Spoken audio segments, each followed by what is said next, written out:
Okay, so Nick, the move that Lando made on Piastri at the start of the Singapore Grand Prix, like championship back on, okay? It's looking crazy. Yes. Championship was never off, let's be honest. Wait a minute. Anastasia, which podcast are we recording right now? Sorry, this is the Ground Pass podcast. That's the other podcast that we have. Okay, great, great, great, great. So let's bring it. Okay, sorry. So sorry. Hey guys, welcome to the Ground Pass podcast. This is a tennis podcast. That was our F1 podcast that doesn't exist yet, but maybe will be one day. If you, in the replies to this, if you want to reply on Spotify or YouTube or wherever you're listening to this, if you want to hear us do an F1 podcast, please let us know. Let us know, because that's all we talk about other than tennis. So if you want to hear that, let us know. But welcome to the Ground Pass podcast. We've been having a very fun birthday. It was our birthday yesterday. We're recording this on Sunday, and it's been really great. We recorded a special birthday episode. If you haven't listened to that yet, I will link that in the show notes.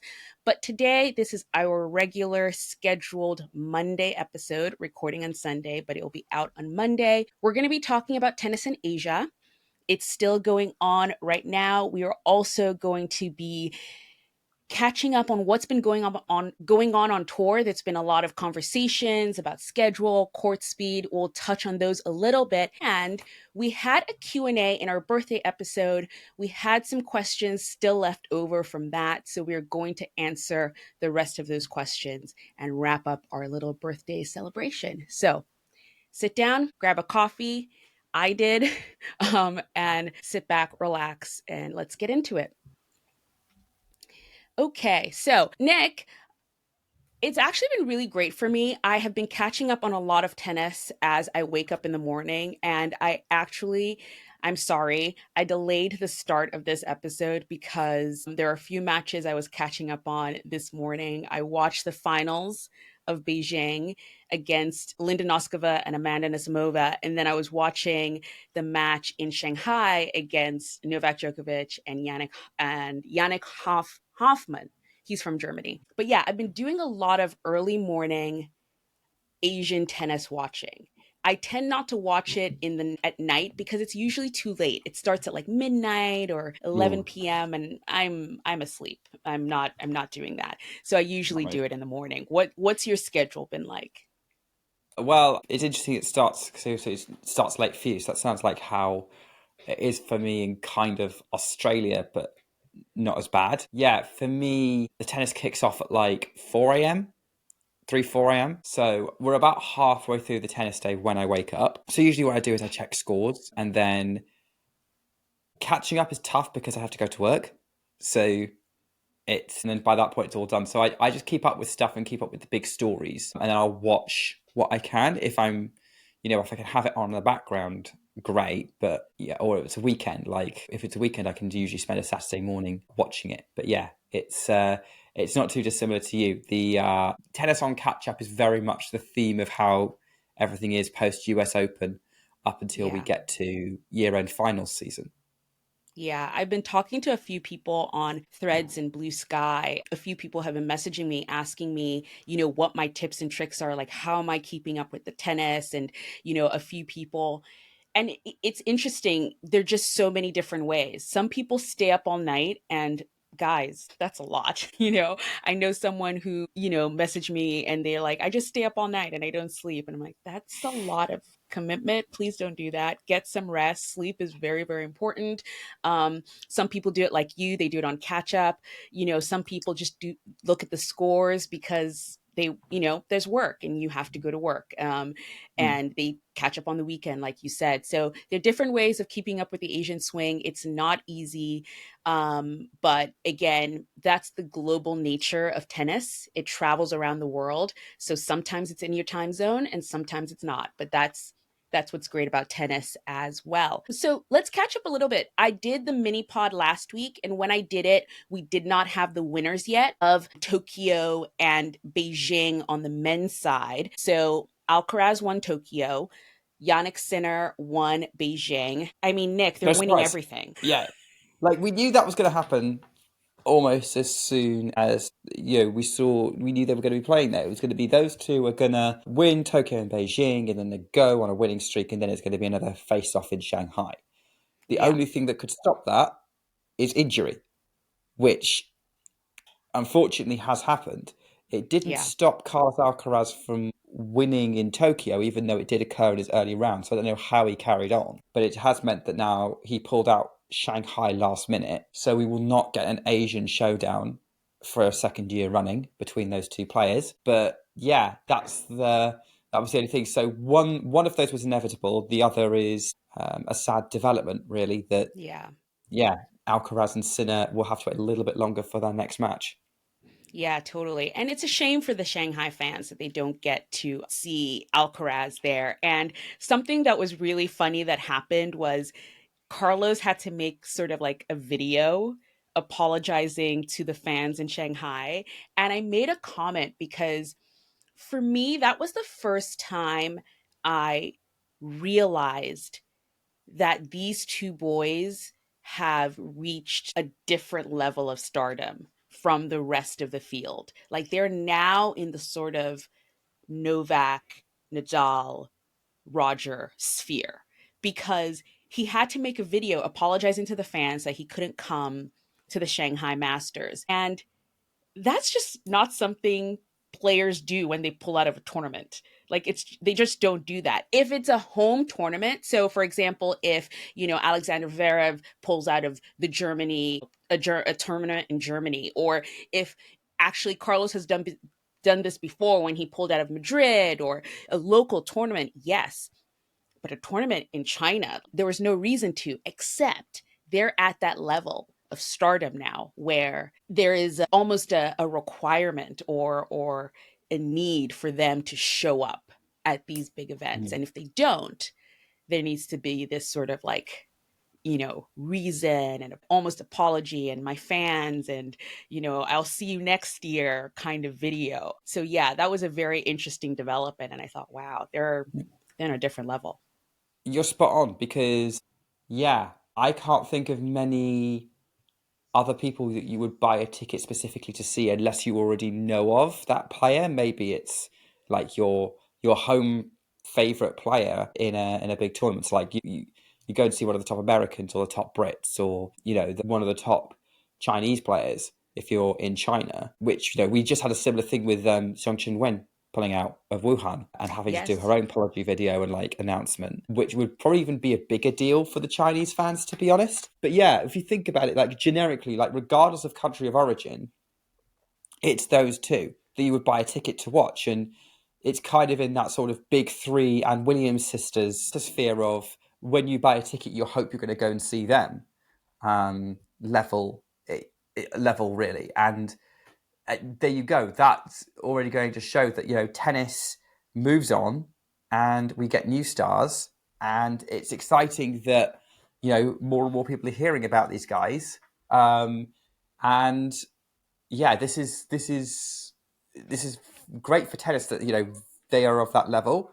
But I'm interested to hear, like, is there a player you listeners would like buy it? I will go to this tournament if I know that I can see this player. Like Grand Yeah. Slams, there's a good chance of that anyway. But like, so that would be a question of would you buy a stadium ticket in the hope of seeing Carlos Alcaraz or Yannick Sinner or insert different player in here? But yeah, I'd love to hear it. Like, I know we were talking on our birthday podcast, which you can go back and listen to. Like, I'm pretty sure there were players that you, Anastasia, would like, I am buying a ticket to go see that player because I know they're there. And I probably would as well in the past too. Like getting to see Roger Federer at the O2 Arena was a big deal for me. Yeah. Yeah. No, totally. Yeah. So it's crazy, but here we are. I think we all thought, oh, what are we going to do when the big three are gone and when Serena is gone? And here we are already. Tennis moves on, life moves on. We have a new group already. I wanted to mention so Sinner won Beijing, obviously, but we're all about the other stories that happen. And um, who also won Beijing, a Beijing title, are Double H. Now you might be like, who's Double H?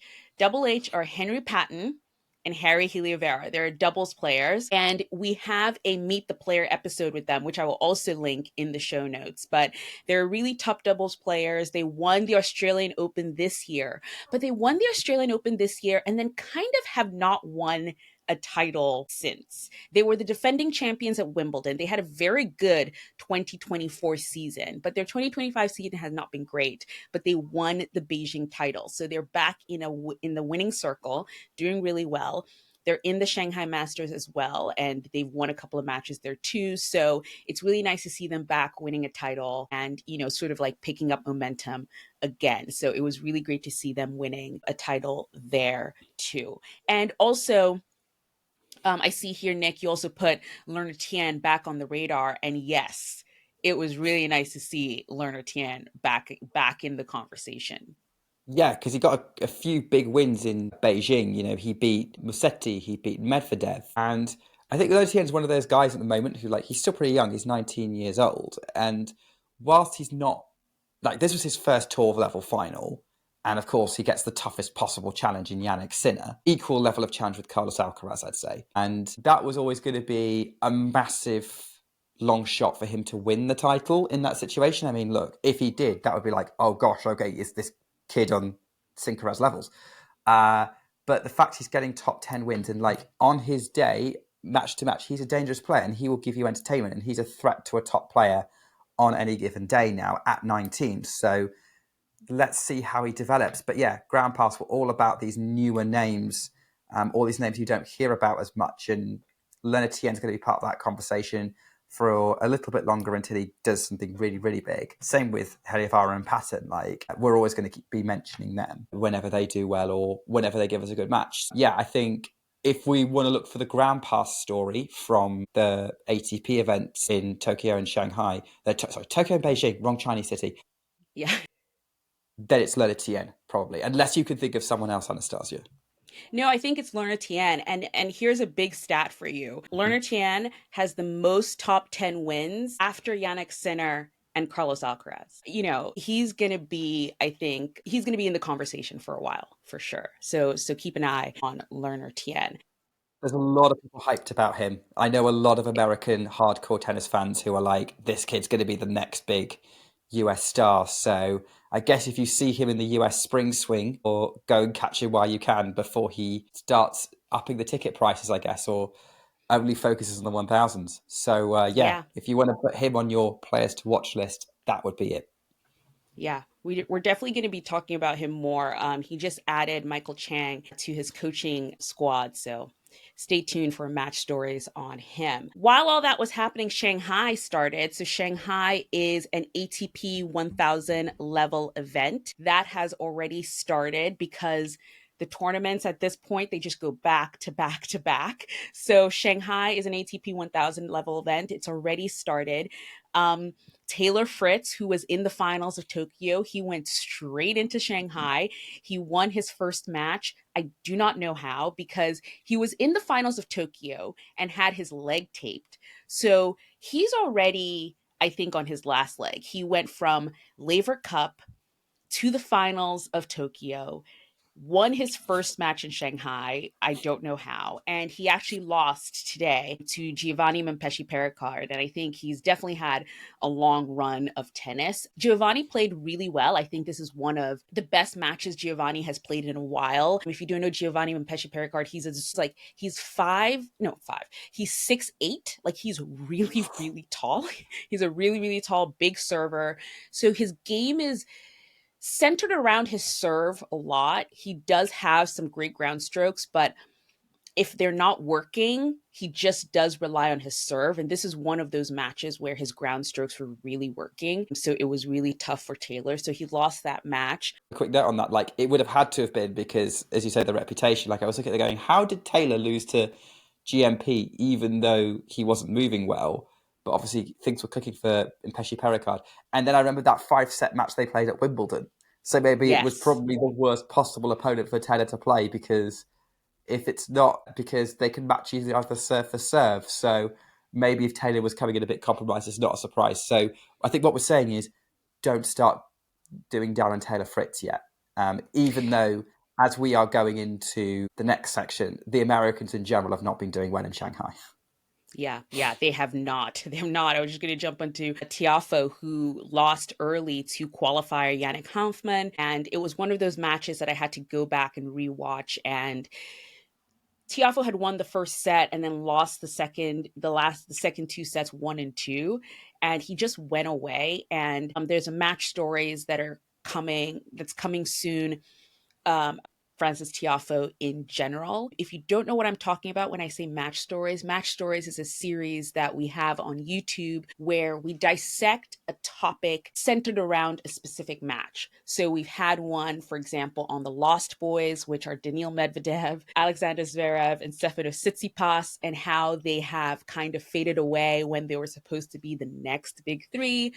I centered that around a match that Alexander Zverev had against Lorenzo Musetti. We've had one on Naomi Osaka. So they're always centered around a match, but it's all about a bigger topic. So we have one coming out on Francis Tiafoe, so stay tuned for that. Andrei Rublev is also still struggling in China. He is also out in Shanghai. But I think, Nick, what's happening right now in Shanghai is the weather. It is hot and humid.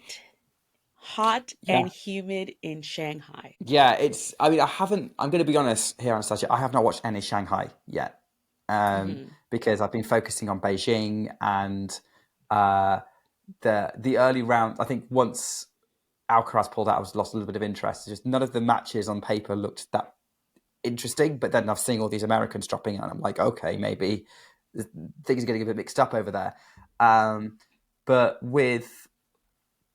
because Shelton lost as well to David Goffin, who then retired against Gabriel Diallo today. So Shelton's probably going, why didn't you retire against me? Yeah, it's not been comfortable, though, from what I can gather. And interestingly, I was catching up with my Hong Kong friends today, and I was like, oh, yeah, so the tennis is happening in Shanghai and Beijing and around China at the moment. And he was like, oh, it's going to be hot and humid. That's not going to be good. I said, well, it's better than playing in the summer, right? He said, oh yeah, you couldn't play tennis in the Chinese summer. This is more bearable. But he was fully that was the first thing that he mentioned when I said they're playing in Shanghai. So maybe it's not uncommon, but it seems to be particularly uncomfortable at the moment. Yes, it is. And we actually have a voice note from our friend Eddie of Tennis Asia. We've actually had Eddie on the podcast before. I think this was it last year during the Asian swing? Yes. We had him on to explain what the Asian swing was. Yeah. To kind of give us an introduction to it. Yes. So we've had him on the podcast before. He's really great. I will leave all the information down below to his podcast and his YouTube channel where he discusses the Asian swing, Asian players. It's really great if you want an insight into that world. And it's really great so you get sort of a wider view because we only touch about Asian players and he goes way deep and you get to know the Asian players a lot more. So I'll leave all that info below. But he dropped us a note because he was in Shanghai. And he talks about the weather, the tournament, and it's actually listen, and it's very interesting how you get your ticket to enter into the Shanghai Masters. Hi there, it's Eddie here. I'm just going to run through my experience this year at the Shanghai ATP Masters 1000 tournament, which of course is taking place in Shanghai, and it's the biggest tournament on the men's side in Asia. This tournament I actually attended back in 2018 when it was just a 1 week tournament. Now it is a 2 week event. Officially the main draw runs from the 1st of October through to the 12th with the qualifying rounds in the 2 days before that. So yeah, it really runs for about 2 weeks, and it was interesting to see the difference this time compared to last time. Certainly this year it was much hotter, and I think that's probably because the tournament starts earlier, because of the extended time for the tournament. And yeah, I think it was just a bit hotter this year in general. It was very hot and humid, so it was quite uncomfortable sometimes, I have to admit. But the tournament itself also has changed in some other ways. When I came last time, I remember you bought the tickets online, and then I would enter as a foreigner, you need to give ID, but as a foreigner, it's going to be your passport number and your name so that you can collect the tickets. At least last time you got a physical ticket. This time, which might be a surprise to some people and maybe many of your listeners, this time we actually used facial recognition to basically use that as a ticket. So you would go, when you enter, on the left hand side, you can use you go to the counter with real name verification. So you hand over your passport and they'll check your booking, and then you scan your face. And when your face is scanned into the system, you can just actually use your face to enter the ground. So you can scan your face, and you can use that to enter the stadium as well. So that's obviously a big change and something to bear in mind. Another big thing as well, of course, because it was a holiday, it was super busy compared to last time. It's Golden Week, the biggest holiday week, in China. So it meant the city itself is especially very busy, but the tournament was well attended. Compared to last time. And certainly it was much hotter and humid this time. So something to bear in mind if you are uncomfortable with that. You maybe become well prepared, bring a fan, get plenty of liquids, etc. But I attended 2 days, basically on the Friday, which was second round match, or second round matches, I should say, which was on the centre court. Tickets were not expensive at all. That was for the day session. So there's actually a day session and an evening session. The day session with 2 matches on centre court, stadium court, and then evening session, which starts at 6:30 p.m. You have another 2 matches. I saw 2 matches, 460 yuan for 2 tickets. So 230 each, which is only about $32. I looked it up. So it's not expensive. And then I went again on Sunday, and that was 380 yuan for 1 ticket, but that was about $53. That was on Grandstand 2, which also is ticketed. So you should bear in mind, if you're going to buy tickets, if you buy tickets for centre court, that will allow you access, of course, to that court, but then also to the other courts to watch matches in the outer courts, court 3, court 6, etc. But it does not get you access to Grandstand 2, which is the second stadium. It's quite a fairly big stadium, but that has its own ticketing, and that will allow you to see, today it was about 4 matches. So you get quite a lot of play with that. And again, you'll be able to see some of the outer courts where you'll be able to see other matches, and also, practices as well. And that was popular for people to see. I was able to see just today a practice, learner Tien practicing alongside his coach, Michael Shang. Now, so it's a good experience overall. The grounds are very impressive. The stadium, the centre court stadium, is very impressive. It has a retractable roof, and I did see that on Friday. They did close it because it was quite damp, although it wasn't raining as such. They decided to close the roof, and that is quite impressive as well when it is closed. So the stadium itself was really impressive. The grounds are large, and it's nice. A lot of things to do. Gonna have plenty of food options, Western and Chinese.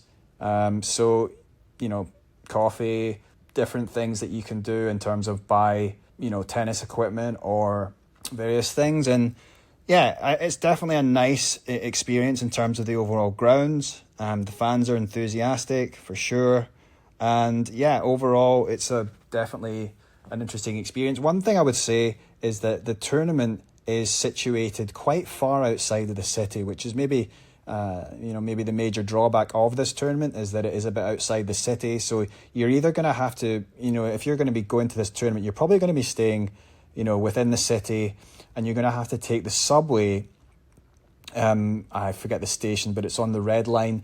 You take that towards the south of the city, and then from there you can take a shuttle bus or a taxi to the venue. They do actually run a shuttle bus, so that's good if you want to save money. I was staying in Jing'an, at the Holiday Inn Hotel in Shanghai. That was a good hotel. I should recommend to you, by the way. But like from there, I was just taking a taxi because it isn't expensive. So yeah, I mean, it took about 45, 50 minutes. It depends on traffic, etc.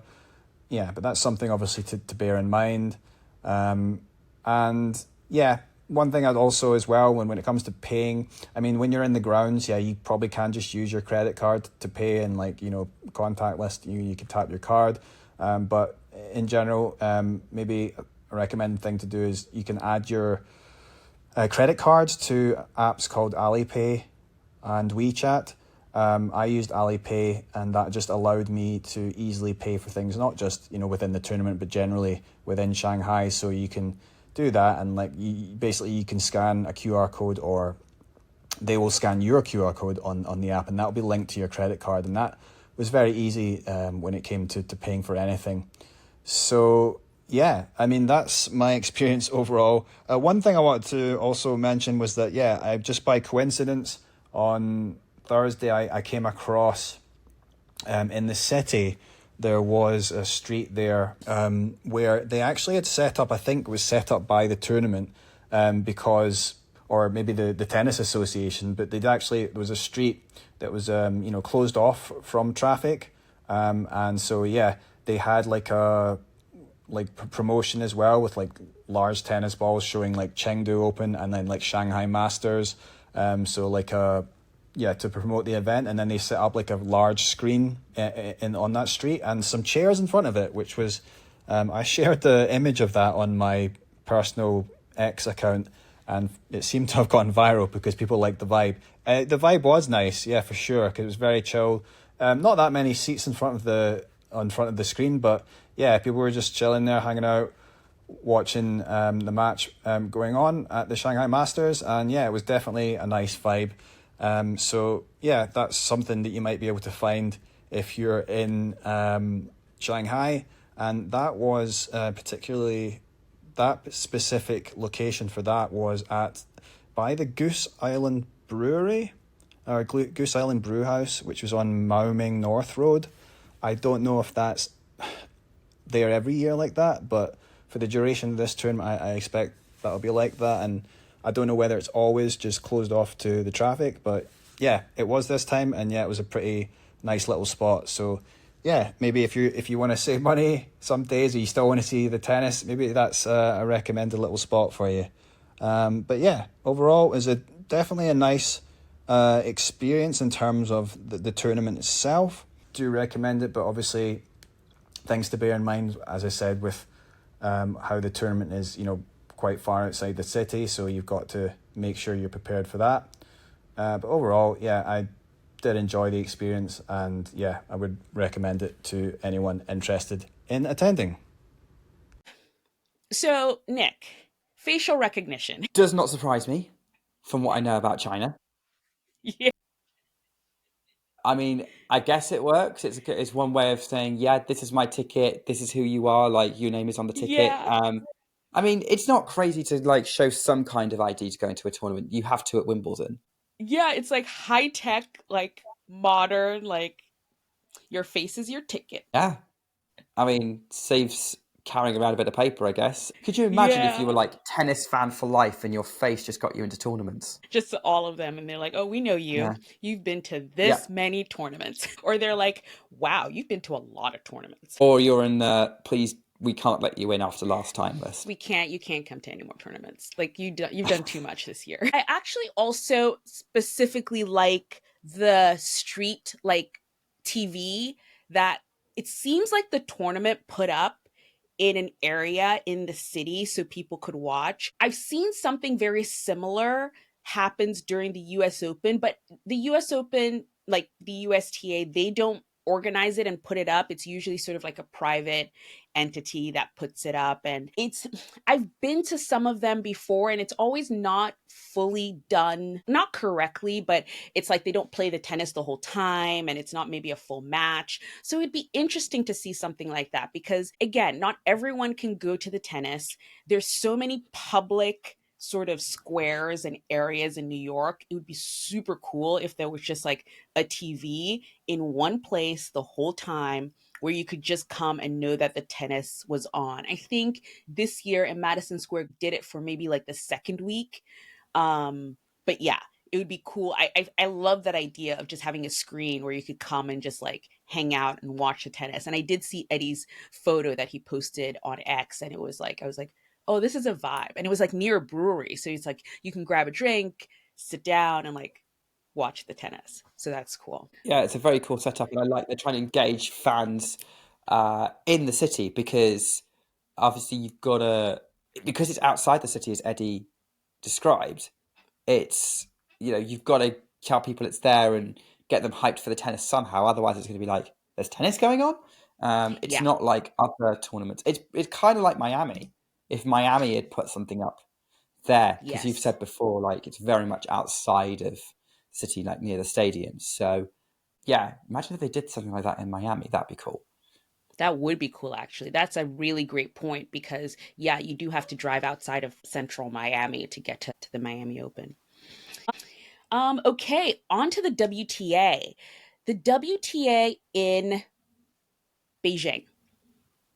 This has been a very interesting tournament. And I'm not going to go into this too much because, again, we don't want this to be a super long podcast, but Beijing has been really interesting, and I think maybe this is something that we'll keep for the off season because I definitely my thoughts on 2-week tournaments has evolved over time. I definitely was someone who I was like, "Hey, 2-week tournaments, I'm fine with it. It's whatever. 1 week, 2 weeks, who cares? They have a day off. It seems great for the athletes if they want a day off to rest and things like that." But for some reason, Beijing just kept on going. And I was like, okay, that's fine. And at first, I was fine with it. But when we got to the quarterfinals and semifinals of Beijing, I was like, why is there two quarterfinals on each day? I was like, why can't we do Yeah, all make no sense. four in one day? I was so upset. Yeah, it makes no sense. I remember thinking that. That was like, why are we splitting it up so much? Because there's no other like there might be some doubles, but like the men had finished their tournament. They weren't necessarily splitting the time with them. So what was happening there that made them think that that was a good idea to try and drag it out? Like I would have just had a Saturday final or something. Yeah. Finished it then because then they could get to Wuhan. Yeah, that I thought that was a slightly strange decision and scheduling by the tournament on their part. I mean, it's not too dissimilar to Grand Slams that have like two semi-finals a day, like either side. Like, so they have a thin schedule in that respect. But yeah, I was like, that's not really enough tennis to justify this at this point. No, no. And I don't know. I think maybe because when I was thinking about it, I was like, why does this seem especially egregious? And I thought, you know what is different? In most 2-week masters that I can think of, it's a mixed event. So Hmm. usually you have two women, two men. So you're just like, oh, okay, that makes sense. But because it was just like literally just two quarterfinals, I was like, this is not, this is not it. So, but Hmm. either way, I have a this was a question. yes, yes. Do you think that we'll have the same problem with Shanghai, which is also a 2-week event? I think so. Because already with Shanghai, I'm sort of like, all right, okay. What round Hmm. are we at? I literally Yeah. have no idea what round we're at Shanghai. I I think we're at the think third we round. are doing the last 32 today, so round three. Okay. Yeah. So it's going to be because then we have another week of this. Like we literally have another week of Yeah. Shanghai.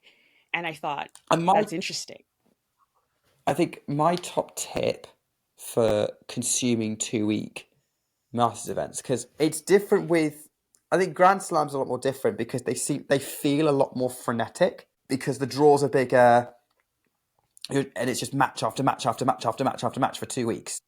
Yeah. Whereas these 2-week 1000s, whether they're combined or whether they're just one tour, um, they tend to have qualifying and then they'll start kind of a Tuesday or a Wednesday, and then they'll do the first round, which is kind of a second leg of qualifying because there's no seeds in it yet, or hard not as many seeds. It depends on how many buys they give, and then Then you're into the kind of the tournament proper by sort of the last 32, round 3, sort of round 2, as it were. But because it's a lot more spread out and there's not that packed thing, you do have that breathing room where you think, okay, it's going on a bit long. So I actually think you need to pace yourself more when consuming a 2-week 1,000, because we could talk about it from a player's perspective, and like I don't think the spectacle is necessarily hit for a fan if you can find some good matches. I am a fan of the idea of doing 2 weekend thousands, which we can go into, but another time. But I think as a fan, consuming things as they are now, which says let's not go with how things should be. But like, I highly recommend just pace yourself. Be very selective with what matches you watch early on, and then you have the energy to then get hyped and start consuming things when things really get heated up. Because I thought when I saw the Beijing quarterfinal lineup that this was like, this is actually quite a good set of quarterfinals, and some of the matches we got were actually pretty entertaining. So by that point, it's like, okay, if you've tried to consume everything and felt it run quite slow, you're not going to be as enthused by it. Whereas by this point, again, obviously not watching as much because it's Asia. That's also going to have an effect. Like we're just connected with what's going on. So of course, it's like, where are we at? What's going on? We're not watching as much because of our time zone. So you've got to, I guess, say, pace yourself, get hyped for the proper end of the tournament, and be selective with the matches you watch. If you're really excited to watch a player, follow their story on the TV and just go from there. Obviously, if you're attending the tournament, that's a whole different thing, and you can consume everything going on, and you can get hyped, and you can go and discover some new people there. And that's why it's really great that we had Eddie's voice note, because we've been talking about how do you plan a trip to a Chinese tournament, and I'm really glad we've got that. But if you're watching on TV, just pace yourself and you might enjoy it more. Yeah. No, you're right. And I think that's really, really great advice, is sort of pace yourself and pick the stories that you want to follow, and don't try and sort of like do everything at the same, especially with these 2-week masters. No, that's really, really great advice. So what were the big stories I think that came out of this? I would say one of them, which it was so funny, I woke up, I looked at my phone, and the first thing I saw was a text from Nick saying, "You're about to watch a beatdown." And I was like, okay, let's go. Did you, obviously you had no context. I gave you no context because I didn't want to tell you which way it was definitely going to go. Because I don't know whether you can tell me this now. When you decide to catch up on a match, do you watch with no spoilers, or do you see the score and watch it knowing what the score is? I see the scores and I watch knowing what the score is. Okay, I'll remember that for next time, because if it was the other way around, I'd have wanted to watch that match not knowing. Because for me, it's impossible sometimes. Like, it's just, it's tough. So I actually don't mind knowing what the score is. I'll just watch it and still enjoy it, actually, because I'll see the score. And then here's the thing, guys, actually, that I want to, because sometimes I think people see the score and they're like, it's ruined, No. In my opinion, not for tennis. You might see a score that says 6-love, 6-2 and be like, oh, it's ruined. Not necessarily, because I think in tennis, the score doesn't always tell the story. It could have been, because even when you see the score between the Anisimova and Coco Gauff match, which is a match that we're talking about, where Coco Gauff lost to Anisimova 6-1, 6-2. And yes, it was a beatdown. Anisimova played lights out. Like, she was so good. And 6-1, the first set, 6-1, she just crushed. She totally crushed. And you could think, okay, 6-2, she completely crushed. What you wouldn't have realized was it was 5-love. And then Coco came back. She broke back and then was making a run for it. She was trying to make a run for it late in the second. But then it was, pretty much too late. But you wouldn't have really known that from a 6-2. You would have just thought, oh, she must have held at some early point, but no, she didn't. It was literally 5-love. And then she broke Amanda and then held, and then, and that's how we got to 6-2. Yeah. So the score doesn't always tell the story. Watch the match, and then that's how you find out things like that. So Amanda Anisimova defeated Coco Gauff. Coco had been playing well this tournament. Again, that's another episode of a match story that's coming to you sometime soon, I hope. How long have you been promising a Coco Gauff match story for, Anastasia? 3 weeks, almost a month, I think. About. But life, busy. It's coming, guys. It's coming. Remember, if you listened to the birthday episode, there is no team. It is Nick and Anastasia. If there was a team, you would have a Coco Gauff match stories. But I have to record it. Well, I have to write the script for it, record it, edit it, post it. It takes time. And then do real life in my job. But yeah, it's just like Coco is working on her game. She's trying to refine a few things, and her current game can work on certain players, and her athleticism can work and win matches against certain players. But if you come across an Amanda Anisimova in her current form, she's what? Is she currently 4 or 5 in the world? I think she's 4. 4. Yeah, 4 in the world. It's going to be a tough go of it. And Amanda Anisimova really proved her current form. As she did, so I think we should kind of wrap up all the Anisimova storylines now, because as of recording, Amanda Anisimova is the Beijing champion. She went on to beat Linda Nosková in the final. Linda Nosková making a 1,000 final for the first time in her career. One of the highlights of the season for her in so many ways. We'll get back to her in a minute. But Amanda right now is just so good. And I think I got to like the halfway point of this tournament and I was like, we're going to get an Iga versus Amanda final because they're clearly the two best players in the draw right now. Although I then saw Coco. I was like, oh no, Coco's getting back in there. And get used to seeing Amanda Anisimova wins as a headline, because I'm watching her now and I genuinely don't think there is anyone better than her in full flow. I think that the athleticism, the weaponry, the fight is up there with Aryna Sabalenka and Iga Swiatek, who is also another player that has the athleticism and the weaponry to bother Coco Gauff and actually be able to hit through her. Hasn't for a while, but can on paper do that. But Amanda is just like, I'm watching her and I'm going, no wonder she's beaten Aryna and Iga this year. And no wonder she's been in 2 Grand Slam finals. No wonder she's won 2 1,000s this tournament. I think we don't necessarily hype the big players as much on here, but I think she's getting there. And I think we're going to be adding her name to when we talk about Aryna, Coco and Iga as the leading contenders to win tournaments now. I think if she keeps up this consistency of being in the sharp end of tournaments, which she seems to be doing, she's got the level to make it an absolutely fascinating dynamic. And suddenly we're looking at she's now in the list of those names that you have to beat to win a tournament in the WTA, which is not necessarily a bar in the same way as Sinkaraz, but I think it's always exciting when you add more names into that mix. And yeah, I watched Anisimova this week and I watched the highlights of the final and the way she was injecting so much power into her shots, how composed she is, how she's able to reset if there's a setback. She's playing like a champion at the moment. And yeah, she deserves top 4 status. That is for sure.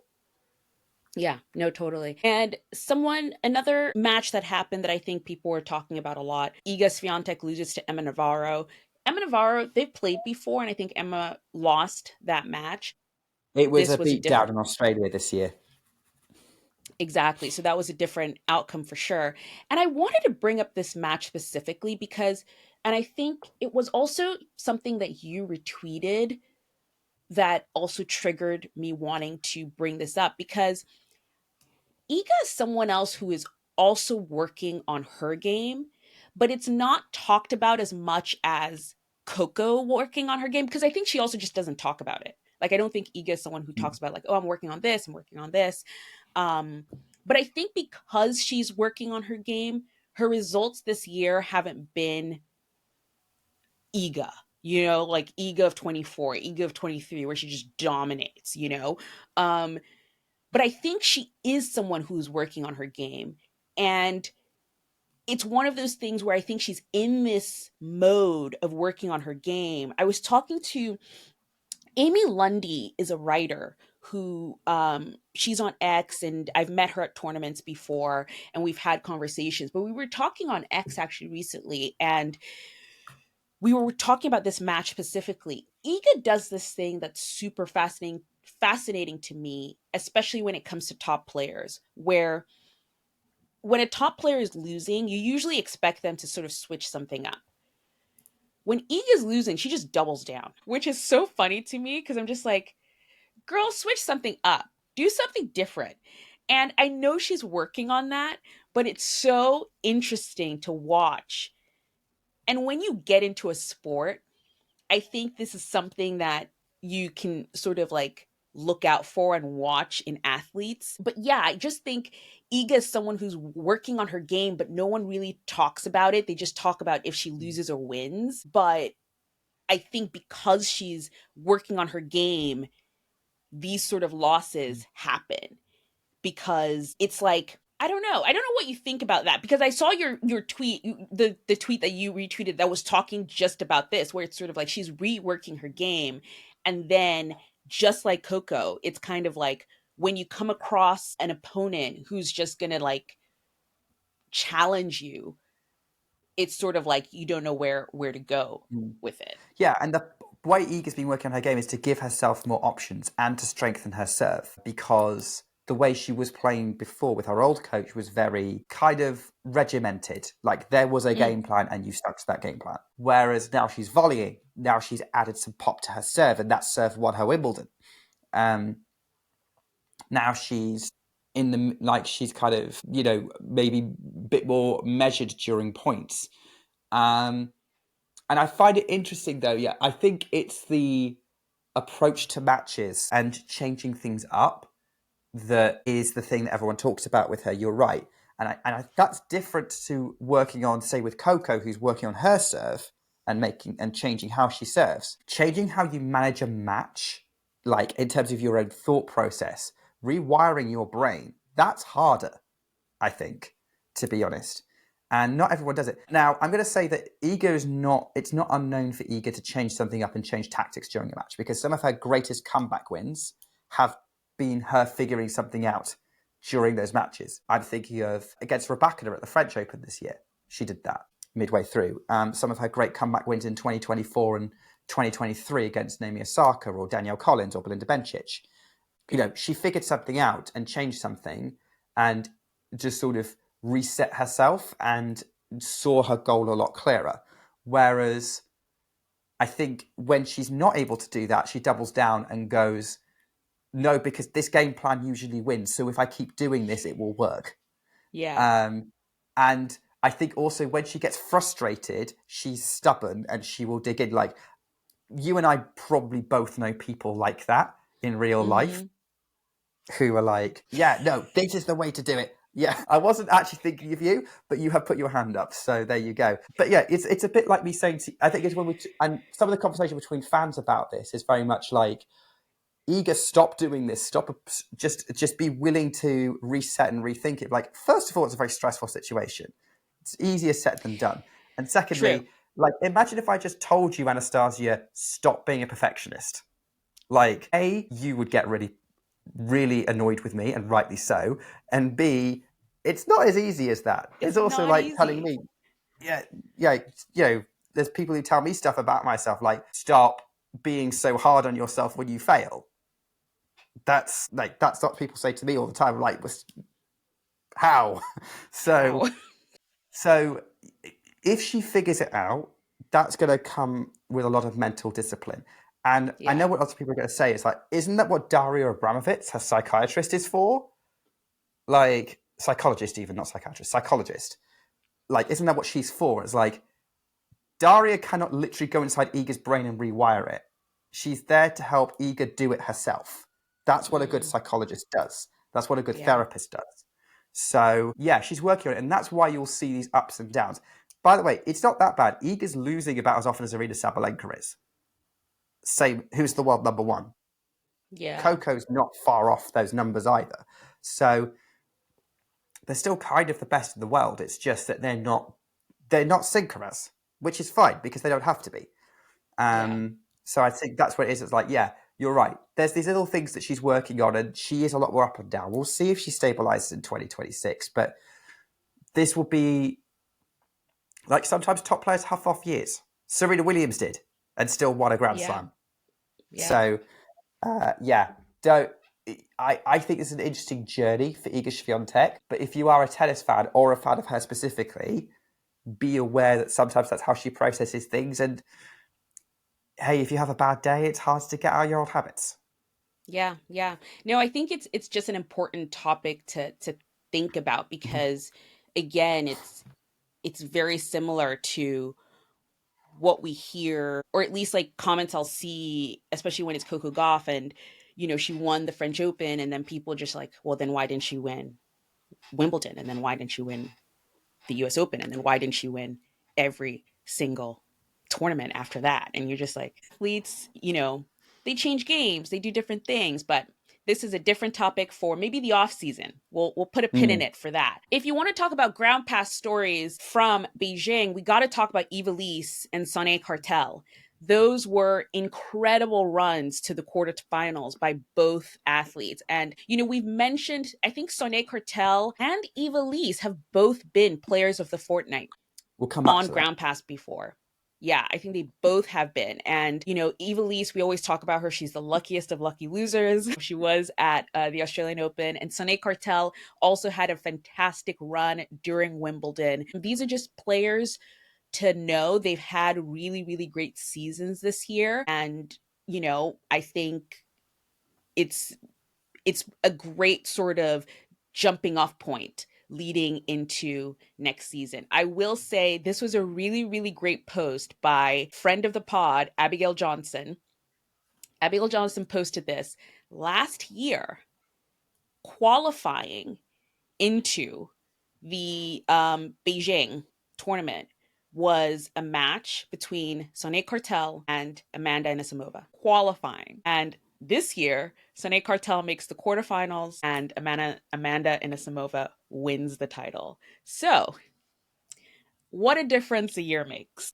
Which will You also never help know, with, yeah, huh? yeah, yeah. I was going to say it also makes a difference for Sonai's ranking because she's defending a championship from last year, which was a 250. Getting to the quarterfinals of a 1000, it's not the same as a 250, but it's not far off. So she's not taken that much of a loss. She's still going to be very much in the mix, and she has been one of the ground pass stories of this season.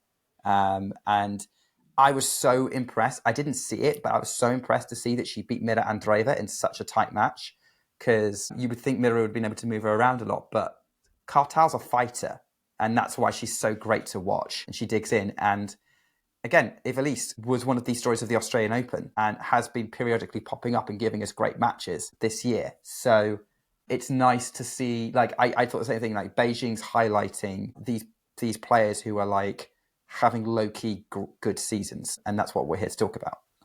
Yes, totally. Lastly, I just want a quick word on Linda Noskova because she is just one of these players that she's a bit up and down. Like Mm.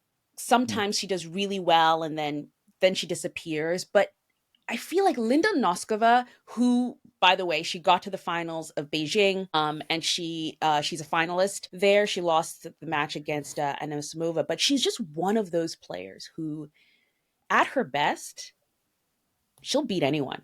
I think she was, what was it? It was 2 years ago, Australian Open, where she made that, like, it was that big, she was the one who beat Iga, right? Or was She it beat Elena Iga, yeah. It Rybakina? was Australian Open 2024. She beat Yeah. Iga in the third round in 3 sets.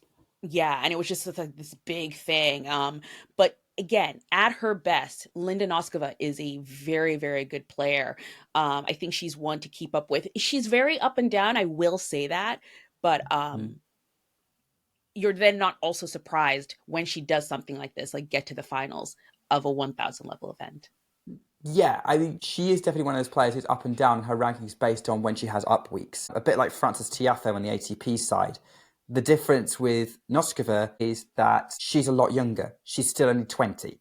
So there's an element of development in here, but there's no question that she's hugely, hugely talented and has a lot of great weapons. And like when she puts it all together, is not only, not only could beat anyone, but is a great watch in the process. And I thought she handled everything pretty well. Credit to her for like pulling off a comeback against Jessica Pegula and in the semi-finals, because that Pegula served for that match and then lost it in a tie, like Nosková got it in the tiebreak.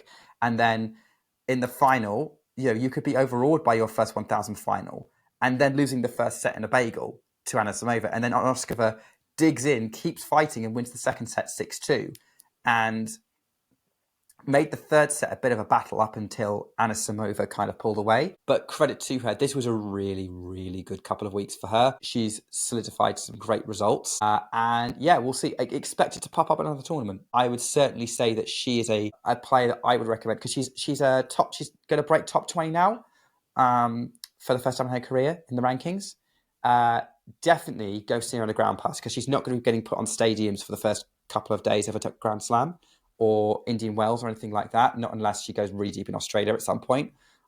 So I highly recommend going to go see her if you can. Young Czech, future talent, very promising, very exciting. That's mainly what you need to know about her. Okay, awesome. So we're going to move on now. And Nick, what we're going to do, I think, is we're only going to answer. So I said we were going to answer some Q&A questions from our birthday episode, the ones that we had left over. But of course, there's always so much to talk about. So we have very few minutes left. So we're only going to answer 3 questions. What I think we're going to do is maybe we just make this part of our episodes now. We still have a lot of questions, but we will just keep answering them. We will keep answering them on future episodes until we run out of questions, or we'll just make this a thing. If you keep sending us questions, we will keep answering them in future episodes to come. So let's just answer 3 questions that were sent in from our birthday episode Q&A request. Question we have here, we kind of answered what our favorite tournament is, but this one's really specific. It says, what is your favorite tourney in the US? Well, for you, it's the same answer, isn't it? It's the same answer for me, but for you, what is your favorite tournament in the US? Interesting question, because I've never been to a tournament in the US. So this has all got to be like, what's it like to watch from TV? Yeah, to watch. I guess my answer is the one that doesn't mess me about time zone wise. Okay, so I would say probably my favorite US tournament to watch is the US Open because it's on the East Coast, and so I don't miss as much. Yeah. Or I can kind of work around it. Like I only miss the night sessions. Like even Cincinnati's just the wrong hour out. So I'd say, yeah, City Open was also a lot of fun this year, though. I do like the look of that. That was a good fun to watch, and I did watch quite a bit of that. I'd say the tournament I most like the idea of, and the tournament I would be most excited to attend would be Indian Wells, because it does feel, I just get the sense that it's a proper tennis fan experience to go there. And it's so geared towards people who just love the sport. So yeah, that's what I would pick. Yeah. And mine is still a dead tie between the mixed 1,000 level event at Indian Wells and then the 500 level event in Charleston. Like dead heat. I can't pick. I can't. What was your favorite interview that we've ever done? I know this answer. Yeah. For me, it's Abigail Johnson. Has to be. Because I just thought, I found, first of all, you can tell that she's a super fan who's living her dream job. She gave some really, really great insights into what it's like to be an actual commentator, which is a thing that, I've toyed with in the past. But also, I really admired her journey of like going and chasing her dream and what she had to get through to get there, and things kind of really working towards her for her good in that. So I was really loved listening to her story, and she really did a good job of going into her approach towards doing things. So yeah, fantastic Meet the Professionals episode. Always my favorite.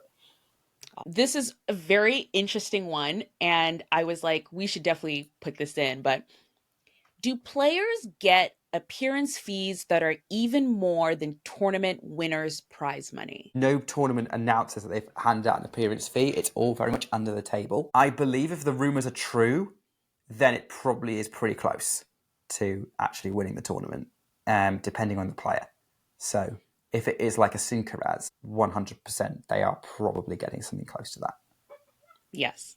Now, technically, apparently, For Grand Slam 1000 level events, you don't get appearance fees because you have to go to those. But for 500 level 2 fees, considering what the prize money is, appearance fees for those are you can almost guarantee that they are way more than the prize money that players will earn for those. The rumors are for sure, especially in a place like the Golden Swing, the rumors are players have been paid way more than they would earn if they won the events to attend those. So yes. So yeah, those are the only questions we will answer. We have more questions. We will answer them in future episodes. Again, thank you guys so much for sending those in. I really actually enjoyed these, so I think we'll just keep them going. It's fun to answer these questions, so keep them coming. There are also some other topics that we wanted to hit on that have been going on, like they've been hot topics on tour, the schedule, court speed. Getting into those right now will make this a 4-hour long episode. So we will leave those on the shelf for another time to talk about. What's next? We will get to them though, because the schedule keeps coming up. The schedule keeps Yes. coming up, and court speed is a thing that I wouldn't be surprised if people asked about at some point again. Totally. It will come round again. So 100%, we're not ignoring the topic. We will talk about it. We will talk about it for sure. Nick, what's next? What's next on tour? Well, Shanghai is happening this week. It's going to finish off. Hopefully you've paced yourself and you're going to enjoy the rest of it. Let's see if Jannik Sinner wins it, what Novak Djokovic can do, because he certainly seems to have turned up trying to win this thing, which is going to be interesting. And then the women's event, we've got another 1,000 going on. This is only a 1-week 1,000, and that's in Wuhan, in China. Arina Sabalenka is back. That is the headline. And so it'll be interesting to see, like, when now we've got a proper top 4 back in the mix, how that's going to go. But this is Arina's backyard. Arina has never lost in Wuhan, ever. Yeah. So she's won the last 3 tournaments that they've played here. 2018, 2019, big break for reasons, and then last year. So she's definitely going to be the hot favourite if she's fit. And even if she's not, she's probably got a good chance. So we'll see how that goes, and if anyone can kind of topple her from her queendom in Wuhan. I would also throw out there that, like we also talked about, Zheng Qinwen being injured and not being able to play, which is a big deal for the fans, but we mentioned that earlier in the show along with Alcaraz's injury. So that's probably the main other story that kind of think about. But yeah, Shanghai and Wuhan, more Asian swing, as it will be for the next week or two, I would say. Yeah, totally. Arina Sabalenka is a star in Wuhan. I've seen all these videos of her since she arrived. She's they call her the queen of fried rice because she likes fried rice and she always talks about it. And the nicknames the Chinese fans have given the players are just epic. But yeah, so that's what's going on tour. And now, as always, it is time. It's time for the players of the Fortnight, Nick. It is time. Yeah? Yes. You want to go first? Sure, because I'm curious to know what yours is, so I can live react to that. So you mentioned before of the kind of underdog names throughout the year, where we talked about that Eva Lys and Sonai Kartal getting to the quarterfinals of Beijing. And so I was thinking, who do I pick? Because we have a rule that we don't choose the same player twice within the same year. So I was like, well, I've already had Kartal from Indian Wells, and I already did Eva Lys from Australia. And then I looked back at Player of the Fortnight, and I went, hang on a minute, did I? And then I looked back at Player of the Fortnight, and I was like, wait, no, I gave Player of the Fortnight to Maddie Keys in Australia. So, and then I was like, oh, heck, I think I've spent most of the year thinking I've already given a Player of the Fortnight to Eva Lys. Fortunately, this is probably the week that she most deserves it. So Eva Lys is getting Player of the Fortnight. She went from lucky loser in Australia with her ka-ching face. If you haven't seen that, then please go and search that on social media because it is the great thing. And that's what I call it. If you just search Eva Lys ka-ching face, Google will not know what you're talking about. But, her reaction to the prize money she was going to get at the Australian Open. And then she's been popping up through the year with some great results. And then this week, She finally gets a top 10 win against Elena Rybakina, big win, and then backs that up and makes the quarterfinals. And Eva Lys is a player who has played so many good matches and so many exciting matches this year. But Beijing is where she's really had a breakthrough and she's won some of the bigger ones. And she makes the most of the opportunities she gets. And it's really exciting to see her in the mix again. For me, it's really nice seeing how far she's come. Because the first time I watched her was actually against Iga Swiatek in Stuttgart 3 years ago. And that was a beatdown. So I don't think it would be as straightforward now if they played this year. So for me, this is why you follow the journey of a player coming through and celebrate their success. And I think Eva Lys has a lot to be proud of from this week. And you should definitely go watch her on a ground pass because, I remember she played Vicky and Boko in, I think it was Wimbledon. Oh no, it was the French. And it was 6-4, 6-4. But Boko couldn't pull away because Lys kept coming back at her. And I'm pretty sure I'm not talking much about the actual Beijing stuff, but that's an example to me of why you go and watch. Rybakina breadsticked her in Beijing and didn't phase her. She just came back at her. Eva Lys is a fighter. Go watch her if you can. If not, then she is a tremendous underdog to just enjoy if you get a chance to catch one of her matches on TV. Awesome. Yes, that is a good one. And my player of the fortnight is Jerry Shang. Oh, is this after yesterday? Yes. I love that we're being strict now and we're actually looking back at our list that we started making so we could keep ourselves honest and not double, even though I've done it already. I made the mistake of picking Colton Smith twice by mistake without looking at the list that we've made. But yeah, I had already picked Lerner Tien early in the year, so I knew he couldn't be my player of the fortnight, even though he did deserve it. But Jerry Shang has been off tour for pretty much most of the year. And he has come back. He's been off due to injury. He's come back from injury. And he played in Beijing, lost early, and he's here playing in Shanghai. And it's just nice to see him back on tour. He's such a fun ball of energy and he's such a bright light, I think, in tennis. He's super young, so he has so much future ahead of him. But the reason he is my player of the fortnight, even though he hasn't played much, but really it's because of his match yesterday where he defeated Karen Khachanov, getting a top 10 win in his return back from injury. So that was a really, really great match, really exciting. And it just goes to show that his sort of promise of, because people were super excited about Jerry Shang. He's from China, and there's very little representation of Chinese players in the top of the sport. And here was a young Chinese player who showed promise that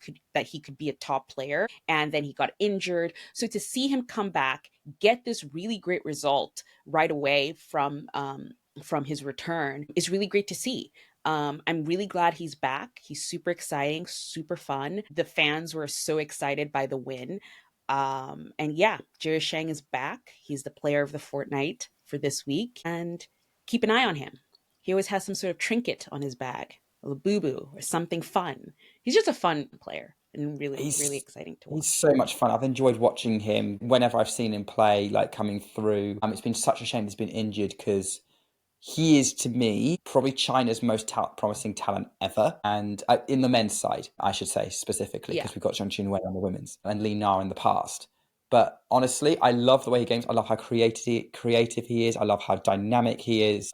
I have been so stoked for him, and I'm hopeful that now he's going to be healthy and he's going to really make some good progress back to where he belongs, sort of at the top of the game, and keep entertaining us. So yeah, great pick. Go watch Jerry Shang. Awesome. Well, guys, thank you so much for joining us this week on another episode of Ground Pass. We will be back again next week with a mini pod or maybe a Meet the Professionals. We will see. Still TBD. But yeah, thank you for joining us. Please like and subscribe if you're watching this on YouTube. Give us a rating, hopefully 5 stars. Hopefully we have deserved a 5-star review. And now I think we can now start asking for questions. If you have a question about tennis, about us, about the podcast, what's going on tour, anything like that, drop us a question in the comments or email us anything, carrier pigeon, and we will do our best to answer your questions. See you on the next episode of the podcast. Bye, guys. Bye.